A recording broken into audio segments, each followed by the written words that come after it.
Kuya Bitoy, Uncle, tsaka kay JP.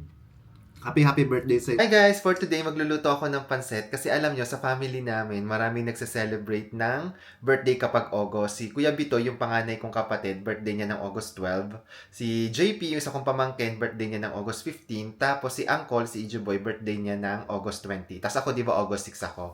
So marami sa amin ang nagse-celebrate ng August. Kaya ngayon, magluluto ako ng pansit at ang lulutuin ko naman ngayon ay pansit sotanghon. At ito, ipe-prepare ko lang yung mga ingredients, so maggagayat lang ako ng mga gulay. Ito na guys, yung ating mga ginayat-gayat, bawang sibuyas, spring onion, tapos may cabbage tayo, at may sitsaro tayo, tapos lalagyan natin siya ng karne. Ito is chicken.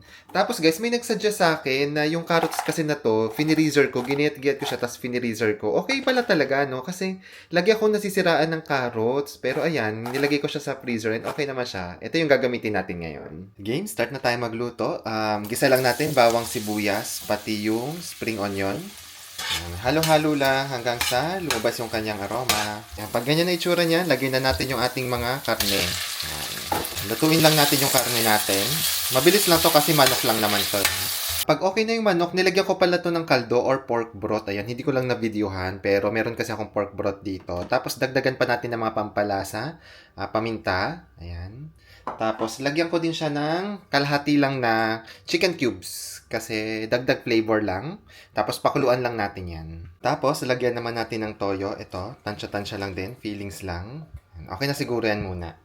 Tapos dagdagan pala natin ng tubig kasi baka sobrang alat naman. So lagyan natin ng tubig. Tapos hintayin natin kumulo yan. Meron ako ditong atsuete, papagandahin lang natin yung kulay nung sabaw natin. So yan, ganyan-ganyan ko lang yan. Ito na guys, huwag kakalimutan tikman para may adjust natin yung lasa if needed, di ba? So ito. Medyo maalat. Konti lang kasi yung tubig na nailagay ko. So ito, dadagdagan ko pa ng tubig.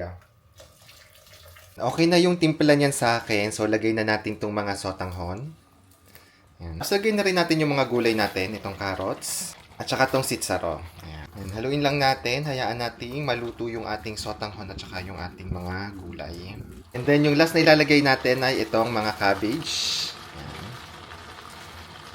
So, haluin lang natin yan.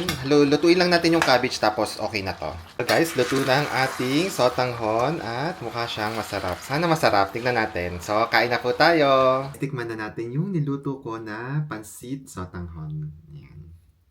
Usually kasi yung sotanghon parang ginagawa siyang parang may sabaw, no? Pero si mama kasi ganito yung niluluto niya. Tikman natin.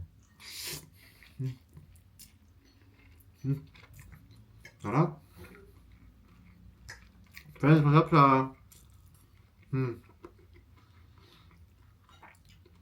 Kahit anong gulay pwede yatang ilagay dito. Ang gusto ko dito, yung mushroom, yung tenga ng daga. Tama ba? Tenga ng daga yata yung tawag doon eh.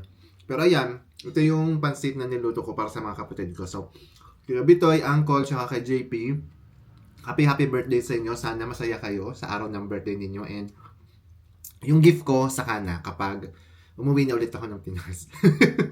Ipon muna tayo. So, ayan. Thank you guys sa pagsama.